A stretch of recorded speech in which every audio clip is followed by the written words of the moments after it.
a grabar y a compartir pantalla.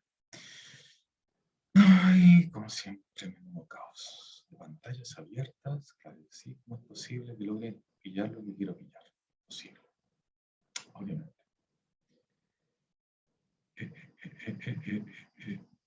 Ya. Hoy día tenemos, de acuerdo al programa, tenemos la clase de PCR y de RT-PCR.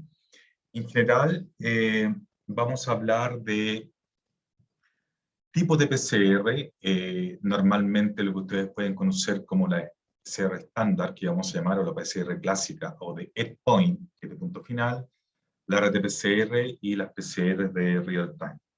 Ahora, es súper importante entender de que aquí ustedes tienen bastante abanico de opciones de tipo de PCR para poder evaluar o determinar distintos aspectos.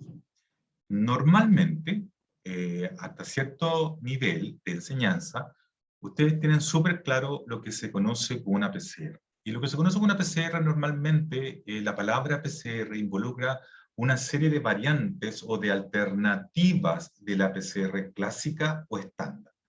¿Cuál es la PCR clásica o estándar? La que ustedes conocen, que fue la primera que aprendieron, que fue básicamente con dos primers. Con dos primers, con los buffers y con la polimerasa para los dos primers delimitan una determinada longitud de lo que uno quiere amplificar, y eso es lo que ustedes ven en un gel como, por ejemplo, de agarosa, donde pueden ver los productos de PCR y el marcador de peso molecular.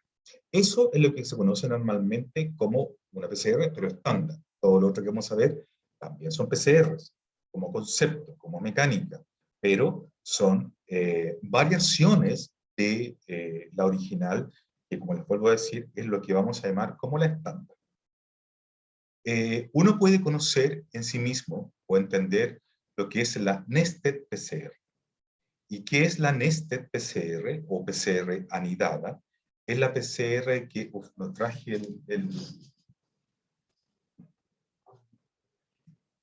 traje el tablet para hacer dibujos. Y la PCR anidada es básicamente aquella PCR que funciona con dos primers internos. Es decir, voy a dejar de compartir la pantalla ahí y voy a compartir PowerPoint porque es más, creo que va a ser más fácil que explicarla, que la vean, además de explicarla, obviamente. ¿Ven la pantalla en blanco, verdad? ¿Sí? No, profe, yo lo veo a usted. ¿No la ven la pantalla en blanco? No, voy a tener que volver a compartir entonces para poder ver. ¿La ven ahora? Sí.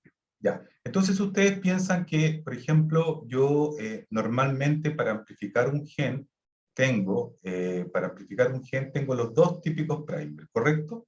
Que es el primer forward y que es el primer reverse. Y amplifico un gen o un fragmento de DNA de diferente tamaño.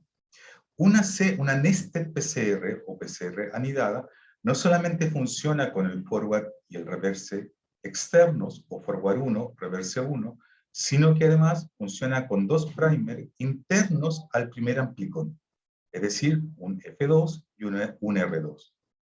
Eso es una seminesta, es decir, yo tengo el producto de PCR original, que es el F1, el F1 y el R1, y sobre ese producto de PCR tiro dos primers, F2 y R2, que están dentro del amplicón formado. Donde se utiliza normalmente este tipo de nested PCR es para multiplicar un fragmento que ha sido amplificado en una cantidad muy reducida.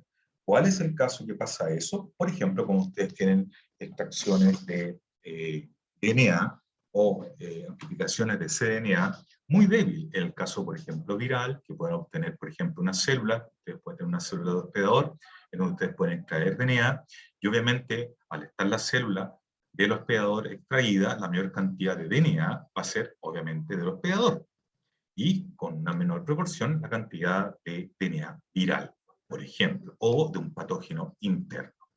Eso implica que cuando uno tira un par de primers, aunque sean específicos para el patógeno, al estar en reducida cantidad, es posible que la amplificación sea muy reducida, es decir, en cantidad, porque recuerden que esta es una PCR que se va multiplicando. Es tanto que inclusive ustedes pueden correr un gel de agarosa y inclusive no ver nada, que sería, por ejemplo, una señal para ustedes de la que PCR falló.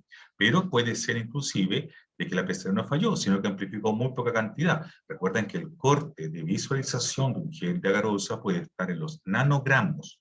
Por lo tanto, si yo tengo algo bajo de nanogramos, no lo voy a ver. Lo que no significa, en estricto rigor, que amplificó. Puede que ya no amplifique, es verdad, pero puede que amplifique con una cantidad tan pequeña que yo no logro verlo. De ese punto de vista, si yo tiro a ese amplicón, y ese amplicón estaría formado por el producto original, por este, yo le tiro 2 primer internos al amplicón y es posible que yo estoy haciendo básicamente una reamplificación de este producto con 2 primer internos y ahí multiplico y puedo visualizarlo. ¿Les quedó claro? Profe, ¿Sí? ¿sería como útil cuando uno rescata, por ejemplo, DNA de, no sé, del suelo? Por ejemplo, cuando uno quiere hacer una reamplificación en concreto de cualquier DNA o de cualquier RNA que tú pasaste por un cDNA, que está en muy baja cantidad y que tú no logras visualizarlo bien y estar seguro si amplificó o no. Hay veces que lo que tú necesitas es verlo, no, por muy poco, aunque sea muy poco, ya dices, ya está. Pero hay veces que necesitas el producto PCR para clonarlo, para seguir trabajando con él, y normalmente generas un problema cuando tienes muy poca cantidad. Entonces, en ese caso, lo ideal es hacer un nest PCR para multiplicar ese fragmento. No sé si queda clara la respuesta. Sí, profe, gracias. Por ejemplo, si vuelven a ver en la pantalla, aquí tienen un producto, se fijan, muy débil. Si es posible que los productos por acá no dicen, Rodrigo, no hay. Sí, no hay. Una alternativa lógica es que haya fallado el producto PCR. Es decir, que no hubo amplificación. Claro que sí. Es una alternativa. La alternativa es que la cantidad sea tan baja lo que se amplificó que no se logre ver. En este caso, por ejemplo, si yo reamplifico este producto PCR, o sea, en vez de ser como input DNA, ocupo este mismo producto PCR y le tiro 2 primer internos al producto, fíjense que lo que puedo obtener es estos 4 que están acá. ¿Se fijan? Lo multiplico. ¿Se capta la idea? Sí, profe. Ya.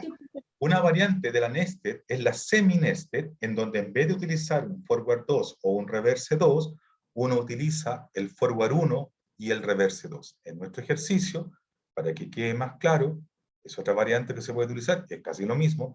En nuestro ejercicio, para que quede más claro, este es el forward 1, este es el reverse 2, este es el forward 2, este es el reverse 2. En nuestro ejercicio, una semi-nested sería eliminar esto directamente y utilizar esos dos, el reverse original y un forward reemplazando al original. ¿Se entendió? Y es semi-nested. ¿Por qué semi? Porque ocupa uno de los internos, no los dos.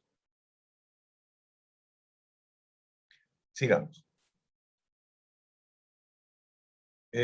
Otra alternativa también puede ser la alternativa de PCR múltiple. ¿Qué se llama PCR múltiple? En donde ustedes, voy a dejar, voy a compartir acá y pasar a PowerPoint, en donde ustedes, por ejemplo, normalmente lo que les interesa amplificar es un solo locus directo, en donde tienen los 2 primers.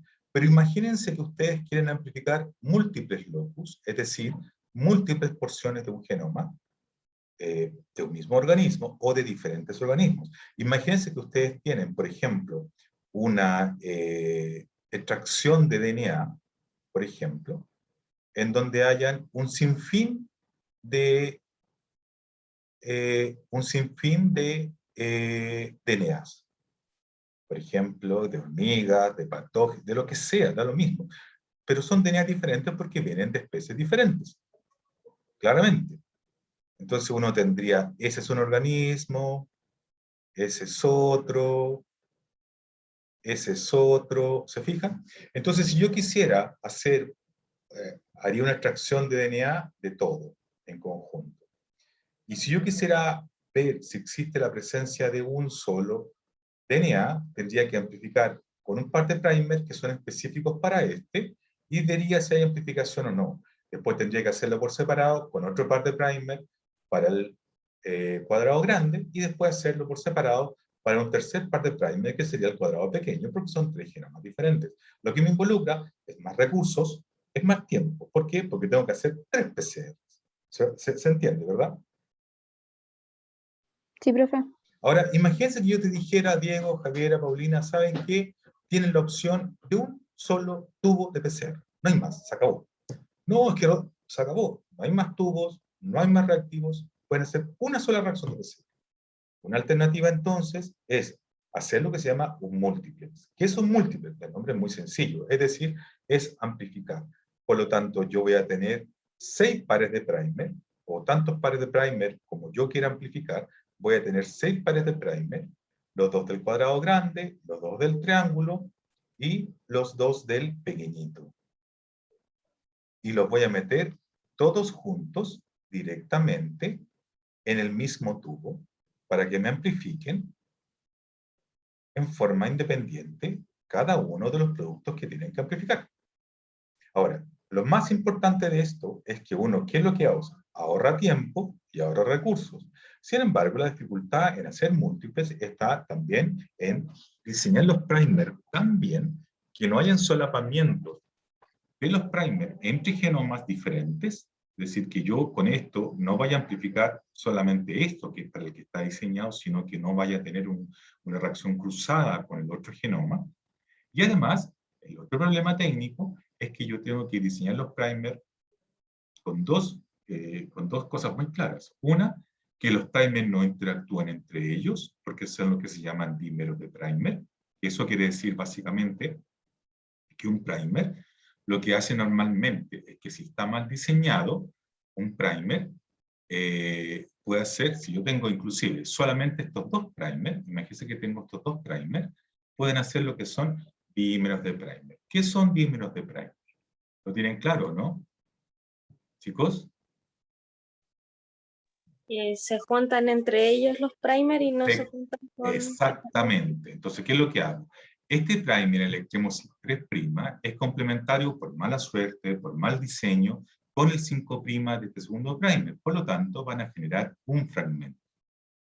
Ese fragmento va a ser de pequeña longitud, pero lo que va a hacer es que esos primers se van a secuestrar entre ellos mismos en vez de ir al target que tenían que ir. Y se va a generar, como se ven, en donde cuando uno corre un producto PCR, normalmente todo lo que ve abajo de la línea de marcaje, ya sea por silencianol o bromofenol, no sé qué, es decir, abajo de la línea azul o verde que uno vea, depende del marco que utilice, son dímeros de primer. Si se fijan, esto que está abajo, esto que está aquí, aquí, aquí, aquí, aquí, son dímeros de primer. ¿Correcto? Y obviamente, eso quiere decir, son productos, son primer que en vez de haber sido el target, se gastaron entre ellos.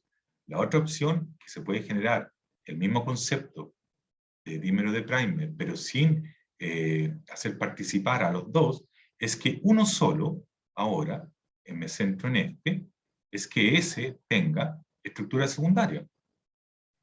¿Qué significa estructura secundaria? Que puedo tener el primer en lineal, lo encuentro bonito, ahí está el primer, el óligo, pero no lo diseñé bien y lo que puedo hacer es que el extremo 3' del primer puede tener match de Watson y Crick con el extremo 5'. ¿Eso qué significa? Que ese primer se va a doblar entre él y va a formar una estructura secundaria. Al final, ¿qué es lo que va a pasar? Es que esos primer, ese primer en concreto que tiene estructura secundaria, va a quedar también inutilizado. ¿Se entendió? Sí, profe. Chicos, ya. Entonces, imagínense que ahora esto yo lo tengo que estar viendo, que no haya dímeros de primer, que no haya estructura secundaria, que sea específico para un par de genes. Tengo que ver esas 3 cosas. Ahora tengo que ver las 3 cosas, pero para los 6. ¿Por qué? Porque quizás no interactúe con dímero de primer el forward 1 con el forward 2, pero ¿quién me dice que el forward 2 no interactúa con el forward 3 o el forward, con el forward, no sé, el forward 2, 3, 4, el forward 5, y este de acá no interactúa con este, o este con este? ¿Me siguen o no? Hay que ver todas las combinatorias posibles. Entonces, en conclusión, es sumamente útil porque me permite amplificar de una sola vez varios locus tanto marcadores moleculares como especies diferentes en una extracción, pero una vez que está optimizada, funciona espectacularmente y realmente te absorbe mucha cantidad de trabajo desde el punto de vista de tiempo en la reacción, como también recursos económicos. Sin embargo, ¿cuál es la dificultad? Como hemos dicho, el diseño bioinformático de los primers. Seguimos.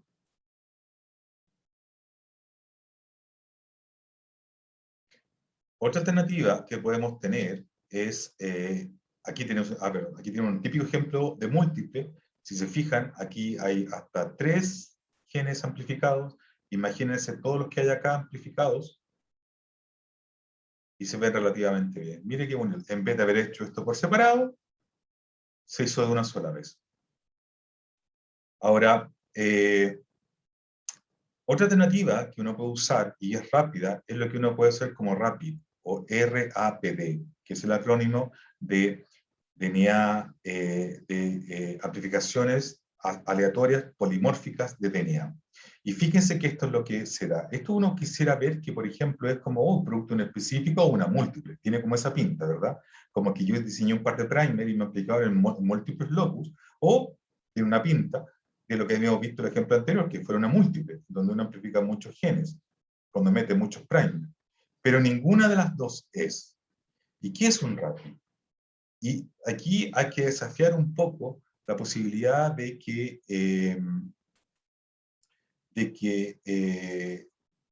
cambiar la idea de entender de que es posible trabajar de varias formas. Imagínense que yo les dijera, a ver, Diego, ¿con cuántos primers funciona una PCR que tú conoces? La típica PCR que tú conoces. ¿Con cuántos primers conoces? ¿Cuántos primers tienen que estar metidos? Con 2. Con 2. Imagínate que yo te dijera que puedo hacer una PCR con un solo primer. ¿Qué me dirías? Lo que te sale de la barriga, Diego. No sé. ¿Sí o que no, Diego? Te estoy preguntando. ¿Es de vida o muerte? ¿Sí o no? Lo que te salga de la barriga, Diego. Rápido. Yo creo que sí. ¿Cómo? Para iniciar la amplificación. ¿Pero cómo? No sé. A ver. Ese es el punto. El punto que uno diría, no, Rodrigo, porque si yo tengo este genoma disponible, yo necesito 2 partes para amplificar para generar las 2 cadenas. ¿Entiendes? Entonces, ¿cómo con un solo primer yo voy a amplificar y tener productos de DNA de doble cadena? Es imposible porque necesito el otro. Esto es el concepto básico de PCR. ¿Sí o no? Si yo diseño, o sea, si yo tiro aquí un primer, que son los primers RAPID o RAPD, que tienen varias características. ¿Cuáles son las características? La primera es que son óligos de reducida longitud. Normalmente, un primer de una PCR estándar clásica tiene entre 20, 22 pares de base. El primer de los RAPID, entre 5 y 10 pares de bases. O sea, es muy pequeñito. Y tercero, es un primer aleatorio. Es decir, ¿qué significa? Que yo, si escojo una longitud de 5 pares de bases, un algoritmo aleatorio me va diseñando combinatorias de las 4 letras en 5 lugares. Y así voy generando una serie de primers diferentes, de 5 pares de bases todos, pero todos tienen una diferencia de al menos de una base. Y los pruebo uno a uno. ¿Cuál es la lógica que pase? Voy a probar el primero. Recuerden que son de reducida longitud. ¿Y qué implica que sean de reducida longitud? De reducida longitud significa que la especificidad de la diana, es decir, del blanco que tiene el primer, no es tan astringente. Es decir, puede tener y lo diseño a propósito, con esa longitud, para que pueda tener enganche en otros sectores que aunque quizás no sean tan perfectos. Entonces, la idea es que si yo tengo este primer acá, y tengo esa diana, que es un primer forward, y por ejemplo el primer es TACGT, imagínate que yo voy caminando por el genoma, y que son solamente 5 pares de bases, y yo tengo otra diana, que es, en el fondo, TACGTA.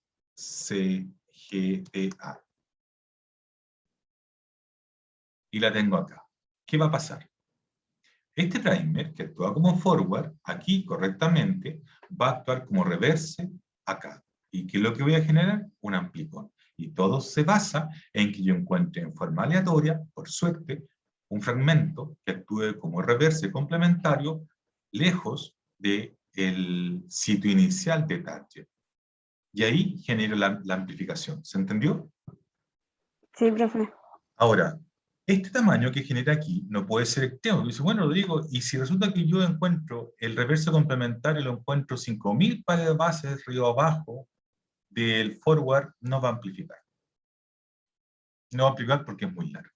Entonces, normalmente yo veo fragmentos de 200, 300, hasta 1000, con suerte, que es el rango que te permite trabajar la polimerasa que esté entre un sitio y otro. Como se acaban de dar cuenta, con un solo primer, acabo de hacer una PCR casi estándar. Como lo que pueden ver entonces, al generar fragmentos aleatorios, porque estos todos van a ser aleatorios, uno puede realmente ver estos patrones. ¿Se fijan? Como ustedes pueden ver, los patrones entre un carril y otro son diferentes. Entonces uno dice, ¿hay un problema de reproducibilidad? No necesariamente, aunque es verdad, pero no nos compliquemos con eso. ¿Qué es lo que implica? Implica que estas son especies diferentes. Entonces ustedes, como pueden ver, a partir de especies diferentes que tienen genomas diferentes, por lo tanto las distancias entre un amplicón y otro, el tamaño va a ser diferente, porque si aquí tengo el que tenía el TA no sé cuánto, y aquí está el reverse, y eran 100 pares de base, en la especie A, en la especie B, como tiene otro genoma, si es que eso da, va a estar un poco más lejos, un poco más cerca, porque es aleatorio, no es el mismo genoma. Por lo tanto, vamos a generar una banda de otro tamaño. O quizás no va a estar esa banda. Entonces, como ustedes pueden ver, aquí hay una banda, que aquí, ese primer rapid, el rapid primer número 10, por ejemplo, que tenía 5 pares bases de determinada forma, amplifica este genoma, pero no amplifica este, porque no lo tiene. Entonces, ¿qué es lo que puedo tener? Puedo tener patrón para discriminar rápidamente especies o, inclusive, para determinar la patogenicidad de ciertos patógenos. Porque está claro que entre un patógeno, llámese virus, llámese bacteria, llámese parásito, puedo tener distintas patogenicidades, y eso está dado en el genoma. Por lo tanto, yo puedo hacer un barrido rápido para ver quién puede estar asociado a un patrón o a otro. ¿Y eso qué implica? Que si la especie A está asociada a este patrón, en donde aquí no tengo banda, y la especie B está asociada a este otro, donde aquí tengo 3 bandas, yo puedo hacer esto mismo y rápidamente separar. Esta es la A y esta es la B. ¿Se entendió? Sí. Ya. Sí, profe. ¿Cuál es la dificultad de esto? La dificultad de esto es que es rápido, es sumamente económico, no tengo ciclado de una PCR y una TAC polimerasa y se acabó. ¿Y cuál es el problema de esto? El problema de esto es que la reproducibilidad no es tan buena. ¿Qué quiere decir? Que si yo trabajo sobre este DNA y hago una PCR el lunes y trabajo sobre el mismo DNA una PCR el martes, como las reacciones son in vitro, puede que no sean completamente iguales todas las plantas. Entonces hay un riesgo de la reproducibilidad. Otra PCR que se conoce normalmente es lo que se llama como long PCR. La long PCR está diseñada, como su nombre lo dice, para tratar de amplificar fragmentos grandes. Es decir, no hay problema. Fragmentos grandes, por ejemplo, uno puede amplificar el genoma mitocondrial. El genoma mitocondrial es un genoma. 16.000, 15.000 pares de base. Uno está acostumbrado a trabajar con fragmentos de 600, 700 pares de base, pero uno puede amplificar perfectamente de una sola vez 15.000 pares de base. Y eso es una PCR larga. Esta PCR larga no es una PCR, es estándar, se va escalando. ¿En qué escalando? La cantidad de DNA que uno pone, la cantidad de magnesio, la cantidad de primer, la cantidad de NTP, porque son PCR que tienen reacciones de 2 horas, 3 horas, por lo tanto, si uno las deja mucho tiempo, obviamente todos esos recursos se van agotando. Entonces, para que no se agoten, uno los duplica. Y otra de las gracias que tiene es que normalmente usa una combinatoria de 2 polimerasas. Una polimerasa normal, que es una polimerasa, por ejemplo, la TAC polimerasa, que realiza la amplificación, y una actividad que tiene una actividad de proofreading 3'5', pero una procesividad normalita, y una, por ejemplo, una PFU que tiene una proofreading, también tiene 3', 5', pero tiene una procesividad mucho mayor, como la PFU. ¿Qué quiere decir? Lo que pasa es que son tantos fragmentos tan largos, 15.000 pares base, que es posible que una polimerasa normal, como la TAC polimerasa, cometa un error en asignar un nucleótido donde no debe ser. Pero para eso entonces uno utiliza una mezcla con otra polimerasa que tiene una mejor procesividad, como la PFU, que es casi perfecta, no se equivoca. Entonces va repasando lo que la otra hizo. ¿Se entendió? Sí, profe. Ya. Y después tenemos después tenemos una variante súper sencilla de RFLP. ¿Qué significa RFLP? Normalmente es el acrónimo de polimorfismos de restricción de longitud. Como pueden ver, aquí yo puedo tener un amplicón, otro amplicón y un tercer amplicón. ¿Qué significa FRLP? FRLP lo que hace es que mezcla los productos PCR con una enzima de restricción. Imagínense que yo tengo vamos a salir de acá, para volver a nuestro PowerPoint, ya que no traje el tablet, que a todo esto se me perdió, porque ya no me acuerdo dónde está. Imagínense que yo tengo necesito separar dos productos de PCR que vienen de dos genomas diferentes, o de dos virus, o de dos especies, o de lo que sea, me da exactamente igual. Y uno tiene, sorry.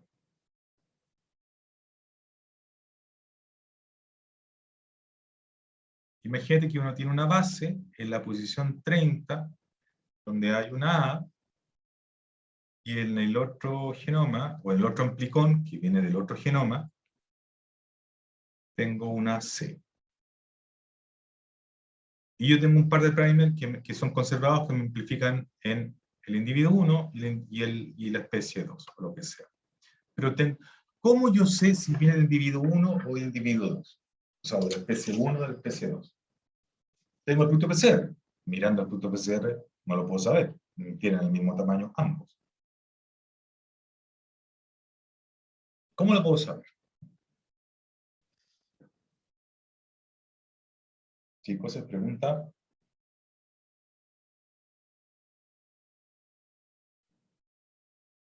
¿Me escuchan? ¿Con controles? ¿O? No. Yo tengo el producto PCR y te digo, Paulina, la especie A tiene una A en la posición 30 y la especie B tiene una C en la misma posición. Solo a partir del producto PCR, ¿cómo puedo saber cuál es cuál?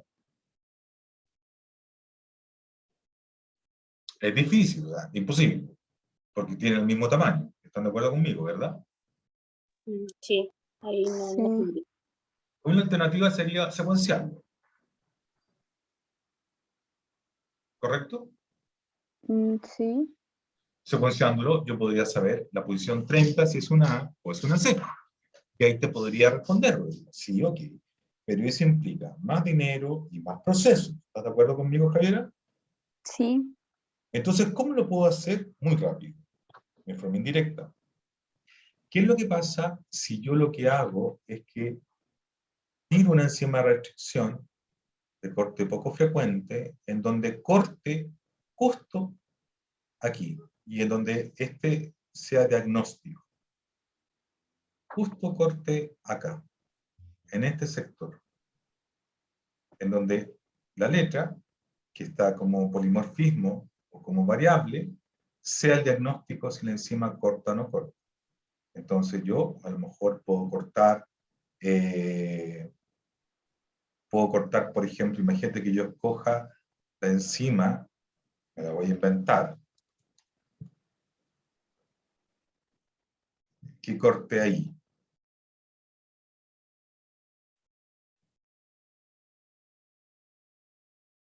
No voy a seguir. Entonces, si la enzima cortara... ¿Dónde si va a fuera cortar? ¿Va a cortar ahí? sí, claro, va a cortar la segunda. ¿Aquí o acá? ¿Dónde va a cortar? En la segunda. Abajo. Abajo. Va a cortar acá, ¿verdad? Sí. Sí. Entonces, si yo agarro el producto PCR y lo digiero con esta enzima, me van a quedar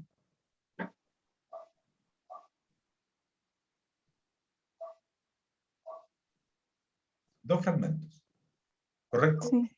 Sí. ¿Qué es lo que pasa ahora si yo agarro esta misma enzima y agarro el otro producto PCR y la corto? ¿Qué va a pasar? No va a cortar. Y entonces, ¿cómo va a quedar el producto PCR? Una banda solamente. Ahora, ¿me puedes decir quién es quién entonces? ¿Una enzima de restricción? Sí. Sí. ¿Viste? Sí. Buena. Ya. Sigamos.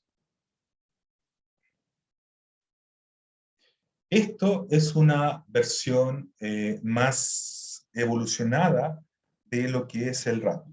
Recuerda que el RAPID era diseñar, o sea, eran primer aleatorios que uno probaba muchos, 1, 2, 3, 4, 20, 100, a ver si alguno funcionaba, que amplificaran en forma aleatoria en los genomas. Y el problema que teníamos con eso sí era la reproducibilidad. Entonces, una alternativa que teníamos con esto es generar es generar lo que se llama AFLP.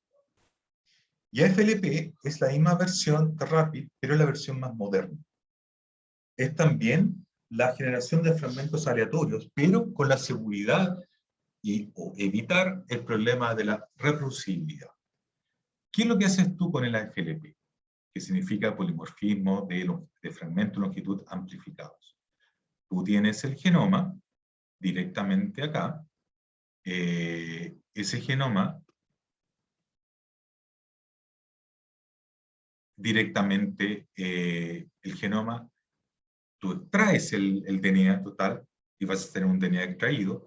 Ese DNA tú lo digieres con una combinación con una enzima, la que tú escojas, con una enzima, y después ligas adaptadores. Entonces, ¿qué es lo que voy a tener? Volvemos a nuestro PowerPoint, que echo de menos el tablet. ¿Qué es lo que tienes entonces? Entonces tú tienes el genoma. Este genoma está completo. Yo lo voy a cortar con la enzima SA1 o SA1. Ya. No sé, que tiene una secuencia obviamente completa, que tiene la A, C, E, G. Donde yo encuentre esto, va a cortar. Hasta ahí estamos claros, ¿verdad? Sí, profe. Ya. Entonces, ¿qué es lo que voy a ver después de la digestión? Voy a ver una cantidad enorme de fragmentos SMIR, es decir, de fragmentos cortados. Algunos van a ser más largos, otros van a ser más cortos, porque esto es aleatorio, dependiendo de dónde pilló el corte, etc. Lo que voy a ver son fragmentos aleatorios cortados porque corté este pedazo. Como yo puedo tener dos niveles de fragmentos, o sea, o dos tipos de fragmentos. Puedo tener un fragmento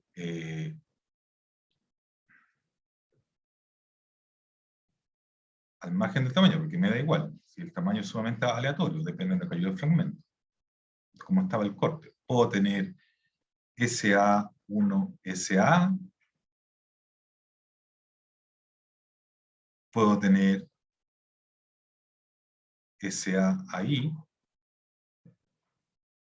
y puedo tener SA acá. Y aquí donde no pongo es porque es otra secuencia. ¿Se entiende lo que digo, no? Sí. ¿Cómo son los cortes? ¿Se entendió? Porque esto es súper importante. ¿Se entendió, no? Sí, profe. Ya. Entonces, como estos extremos de acá son romos, son coherentes, ay Dios mío, disculpa, son cohesivos, yo puedo ligar adaptadores. Entonces yo puedo ligar un adaptador en donde sea complementario al SA1 más, no el más, pero no es que esté el más puesto, pero supongo para que quede más claro, más TGCT. 3 fases. Entonces, en todos, yo con T4 ligasa, yo puedo ligar esos adaptadores ahí.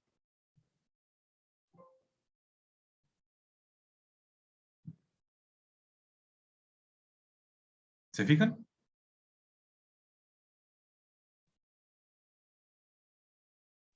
Profe, ¿y esos adaptadores son como para reconocer después? Espera un poco, tranqui, tranqui, tranqui.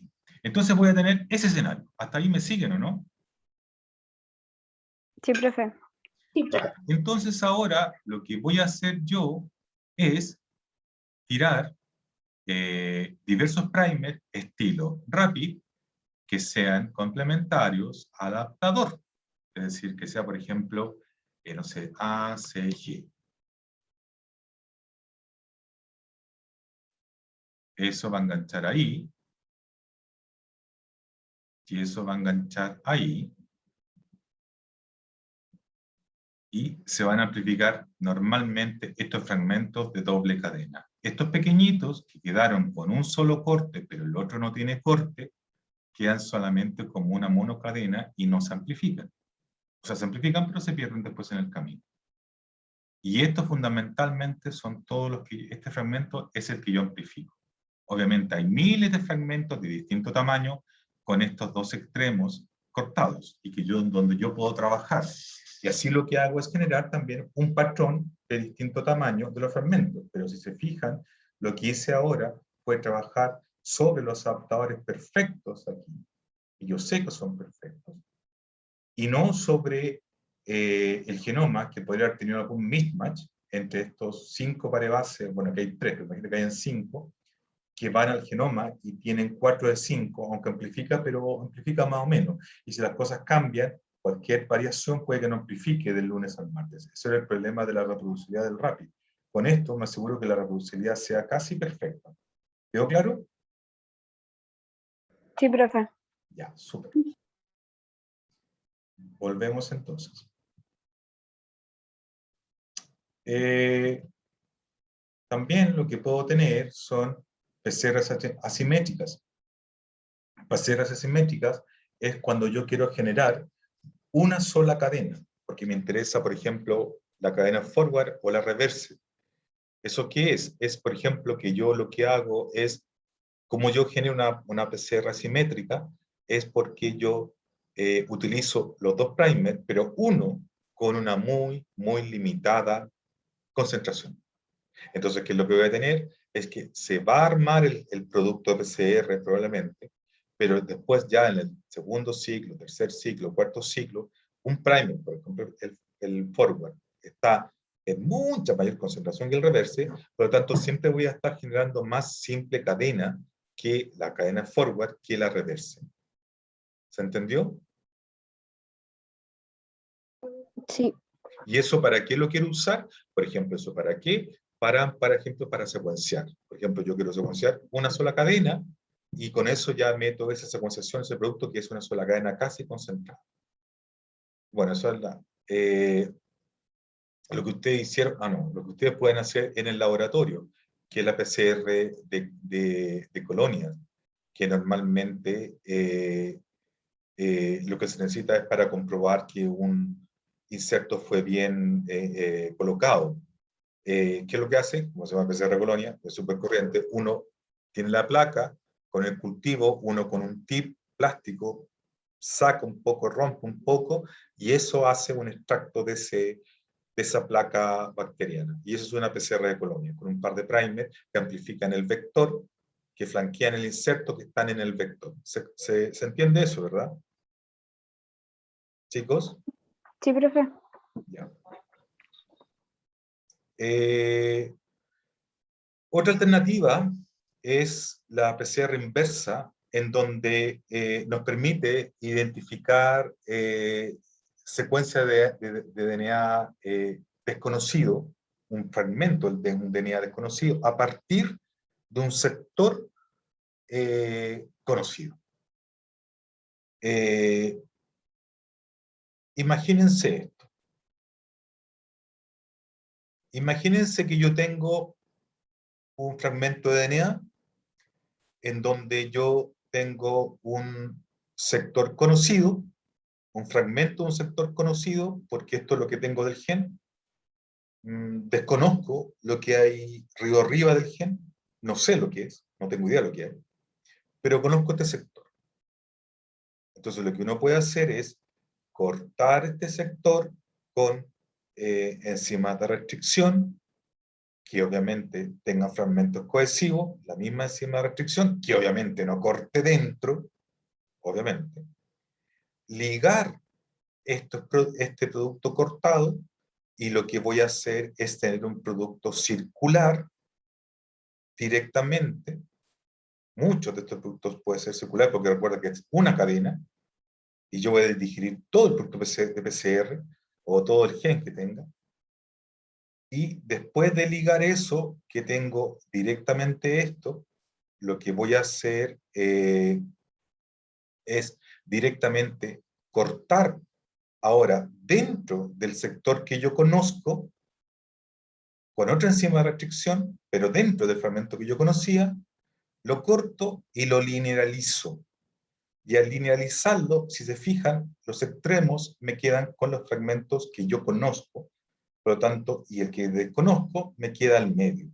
Y ahora puedo diseñar un parte primer aquí y otro aquí. Y amplificar. ¿Se entendió? Sí, profe. ¿Sí? Entonces, lo primero que se hacía era cortar en los espacios que yo no conozco. Y después, Lo primero que hago es sencillamente, imagínate que yo tengo este sector del genoma que yo conozco directamente, ¿vale? ¿sí? ¿Ya? Este sector que yo conozco. Imagínate que yo tiro y yo traigo todo el genoma, ¿ya? Imagínate que yo traigo el genoma y corto con un par de enzimas de restricción. Van a haber un montón de fragmentos cortados. Un montón de fragmentos cortados. Algunos quizás me van a quedar con el rojo al medio, otros van a ser todos desconocidos azules. ¿Me entiendes? La idea, Ya. la idea es que la primera enzima no toque el rojo. Esa es la idea. Ah, ya, ya, Que no toque el rojo. Que toque todo el resto del genoma. No importa cuántas veces sea que corte, no importa.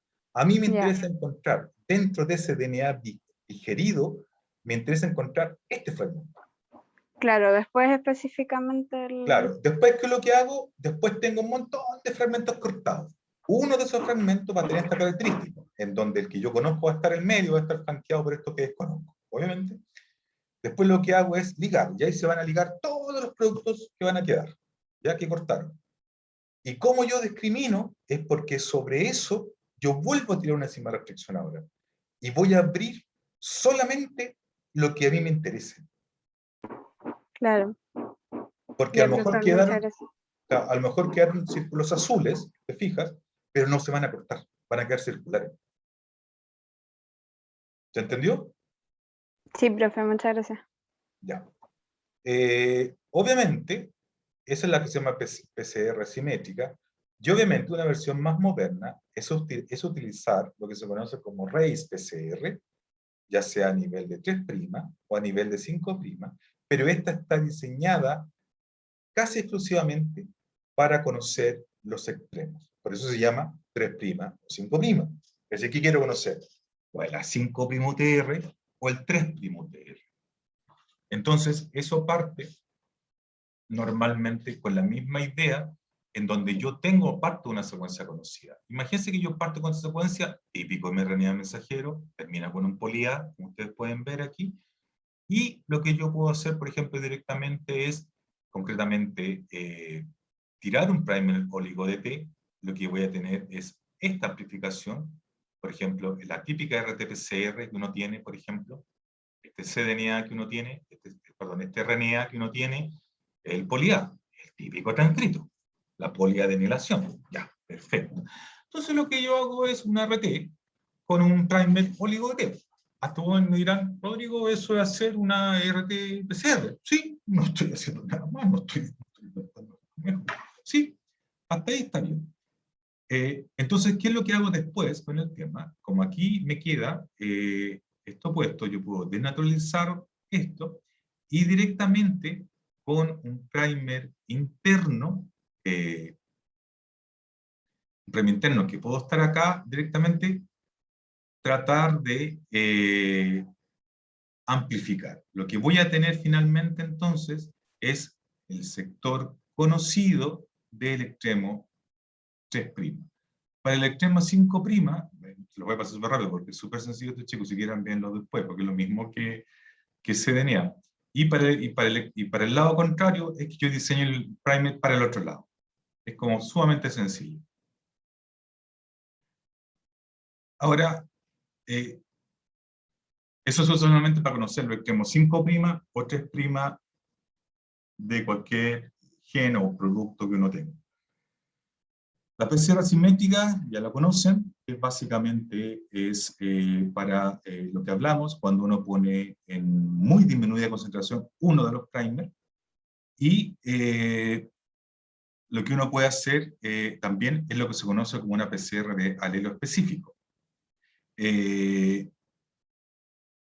Imagínense que yo tenga, vamos a volver a poder amplificar acá, o sea, amplificar, ver el PowerPoint, en donde yo quiero explicar lo que es la PCR específica, que es más complejo quizá a veces de entender.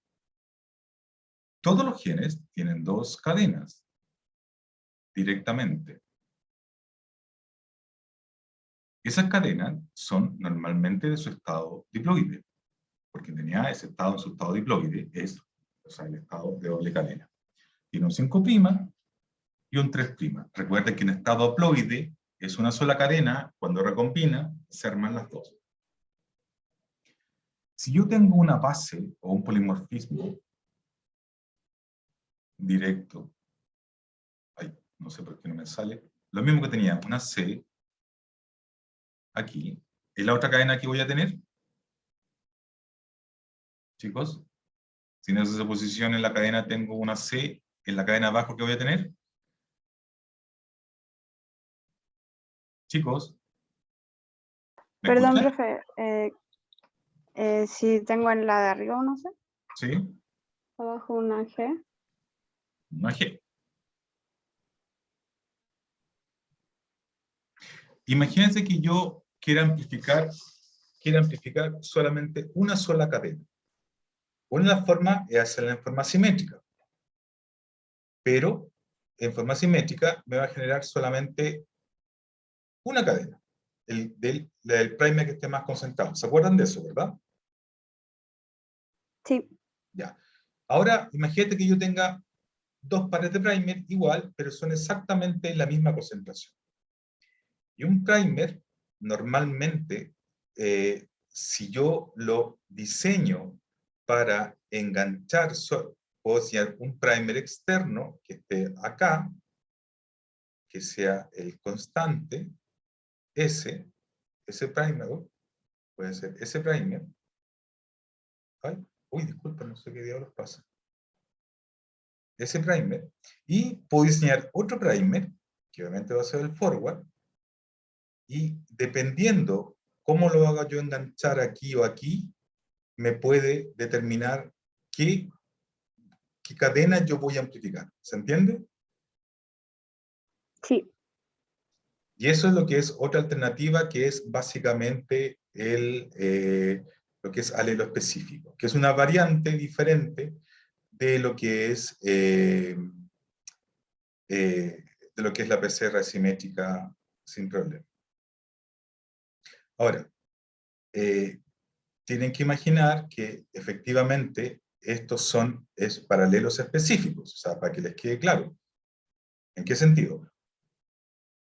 Recuerden que el organismo forma su estado diploide, por lo tanto, esta es la madre.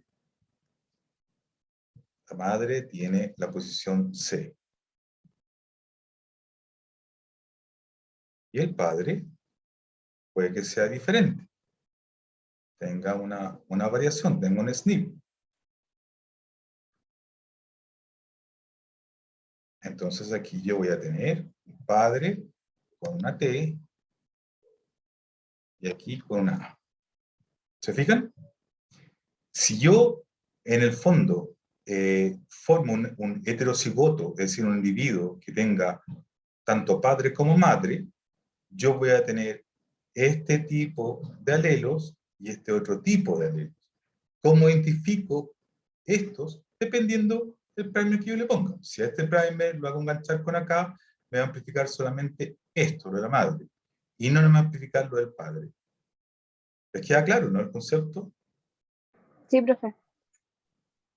Ya, eso es lo que es alelo específico, siempre y cuando el personaje fuera heterocigoto.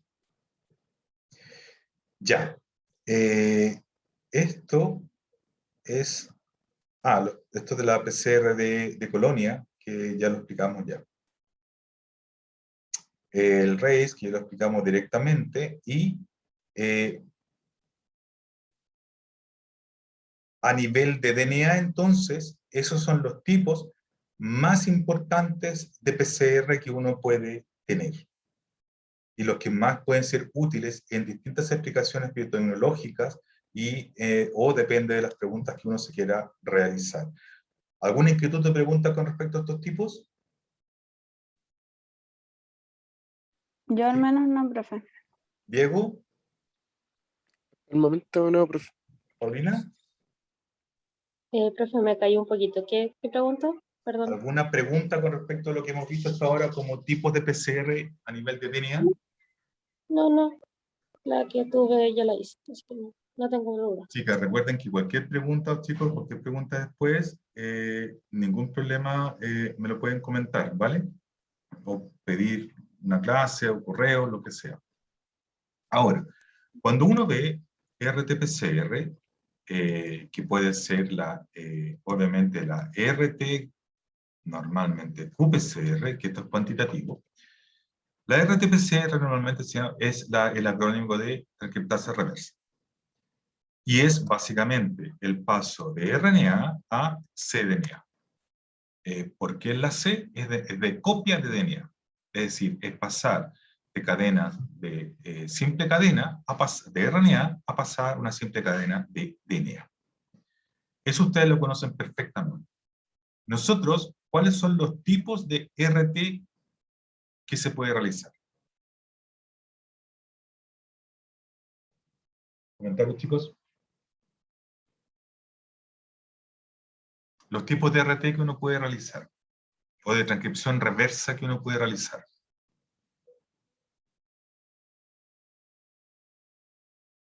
¿No se acuerdan? Chicos, díganme que no, si no, para profe. avanzar. ¿No? Yo no. Ya, súper. No hay Tampoco. problema, la idea es que para eso estamos. Yo seguro que si se los comento, se van a acordar. Uno es oligo DT. ¿Se acuerdan? Esto sí, esto tienen que haberlo visto. Oligo DT. El otro puede ser random prime. Sí, ya me acuerdo. Bien, súper. Y el otro, Diego, Paulina, como que les suena, ¿o no? Chicos. Mi profe sí me suena. Me suena Ya. el segundo. El primero no me acuerdo. Bueno, pero si no te puedes acordar de todo, porque es cosa, pero me refiero a que te suenan. Y los otros son primer específicos. Random primers me suena.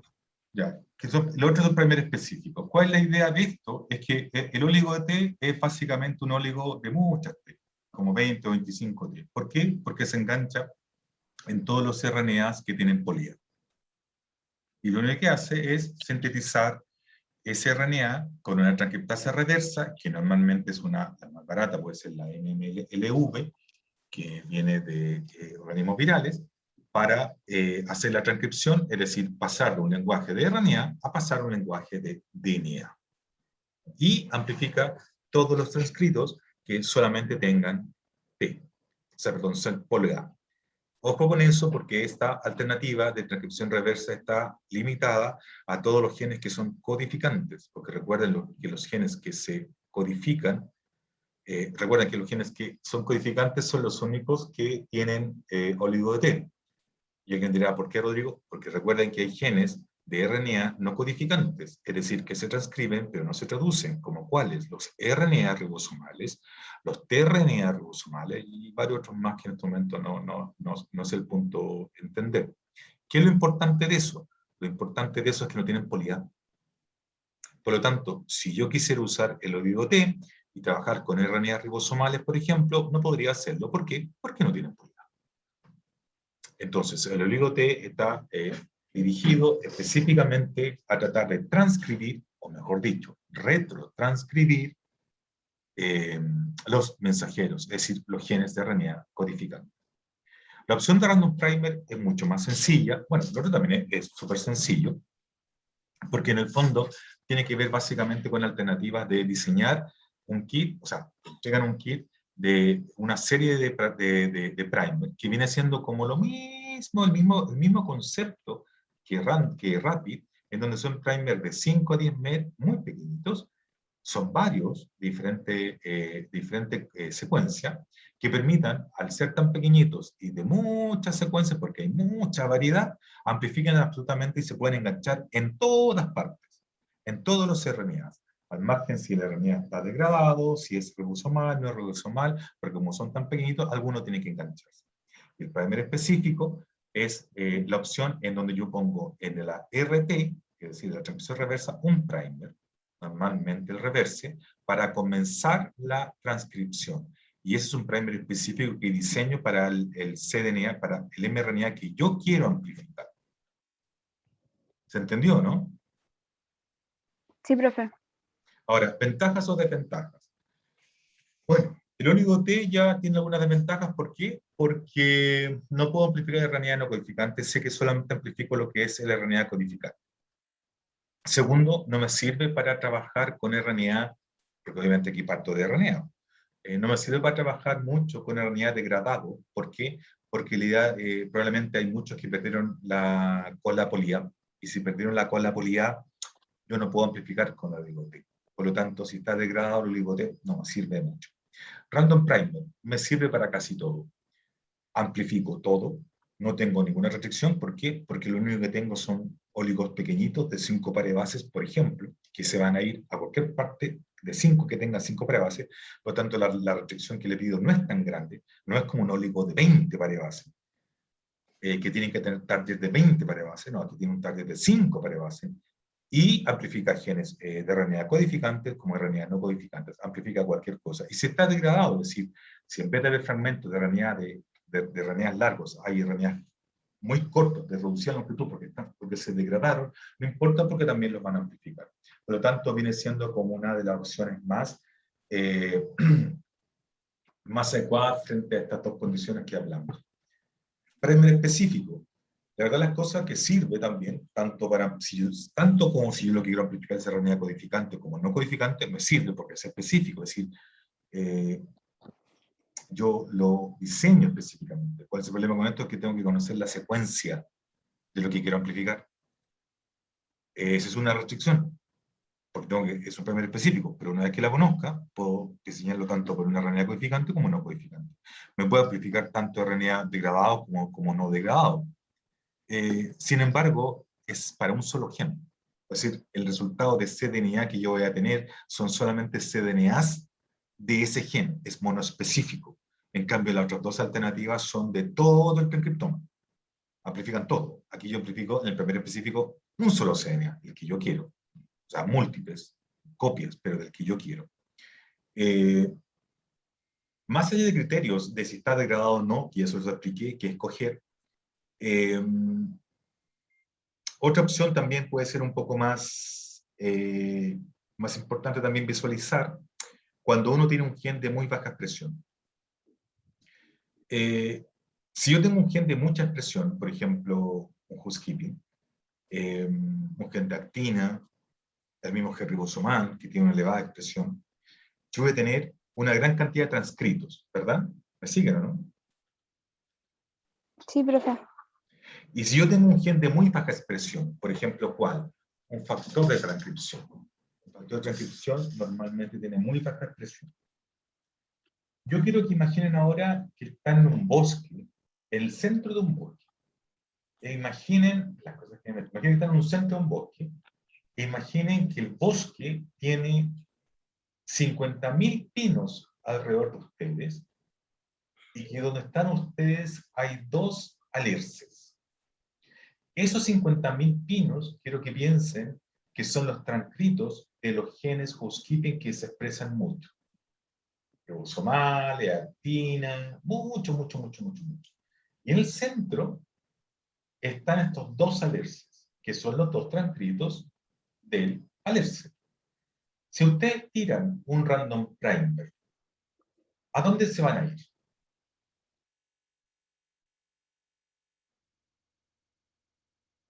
Pregunta. Chicos, ¿me están escuchando? Sí, profe. Sí, pero yo me perdí. Está bien. Ya, imagínate que tú tienes, imagínate que en un bosque hay 100 millones de pinos, ¿vale? Esos 100 millones de pinos representan transcritos de los ribosomales, de los actina y cualquier otro gen housekeeping que se expresa mucho. Y en el centro hay dos alerces, que son los transcritos de un factor de transcripción que se expresa muy poco.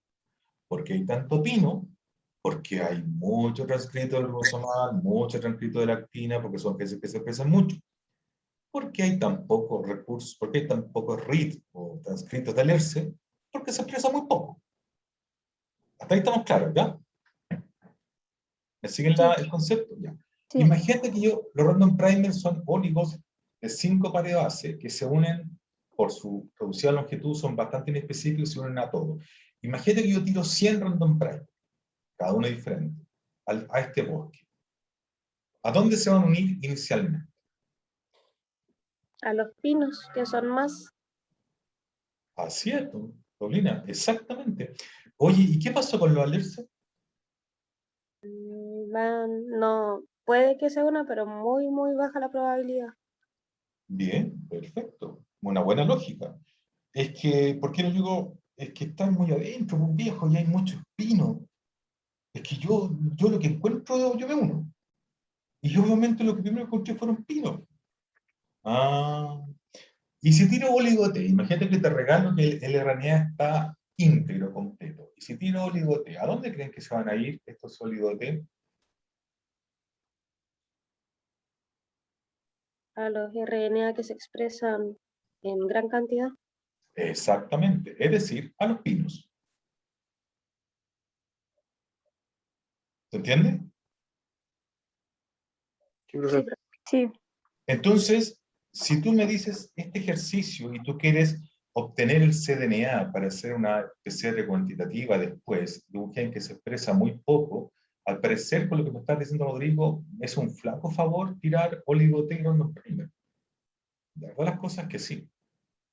No digo que no vaya a pasar, pero como dijo la compañera, puede que sí, pero con escasa probabilidad. Entonces, ¿qué es lo que hago? Un primer específico. ¿Y ese primer específico a dónde se va a ir?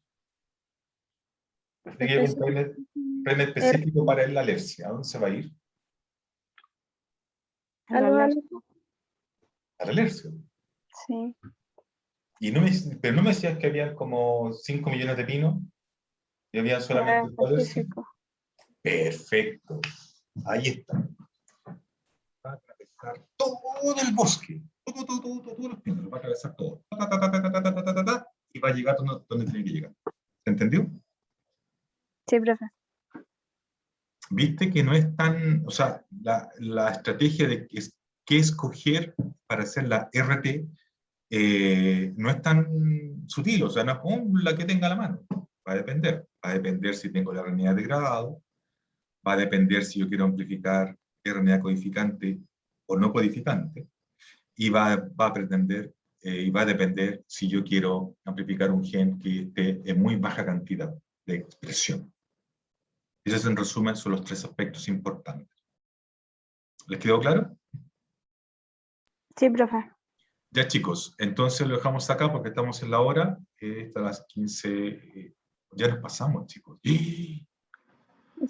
No me tiren la oreja, por favor. Perdón, nos pasamos, que me entusiasmé. Disculpen. No importa, profe. Ya, No se chicos, preocupe. ya quedamos hasta aquí, entonces les envío las clases. Nos vemos después el miércoles.